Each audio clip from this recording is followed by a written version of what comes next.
Эсиңиздерде болсо, буга чейин Ички иштер министрлигинин жол кыймылынын коопсуздугун камсыз кылуу башкармалыгынын берген маалыматына ылайык 1 декабрдан тарта Ош шаарында коопсуз шаар долбоору ишке кирери айтылган. Бирок бүгүн бул долбоор ишке ашкан жок. Анын себеби пандемиялык кырдаалга байланыштуу Кытай өлкөсүнөн келүүчү камералар келген эмес. Ал эми кала бийлиги өздөрүнө берилген тапшырма аткарылып бүтүп, мамлекет тарабынан аткарылчу иштер калганын баса белгиледи.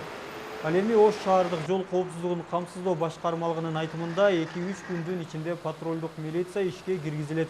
Ал үчүн атайын автоунаалар даярдалып, 129 кызматкер 3 айлык окутуудан өткөрүлгөн. Мында милициянын кайгул кызматы кылмыштуулуктун алдын алуу боюнча алгачкы иштерди жүргүзөт. Азыр пандемия учуруна байланыштуу чет мамлекеттен авиа каттамдар токтотулуп, көп мына камера ушу кооп шаарга келчү тетиктер келбей калгандыгына байланыштуу пандемияга каршы ушул неме болуп калды да, келбей калды, токтоп калды. Ош шаарынын көчөлөрүндө бул бир компания тендерден утуп алган.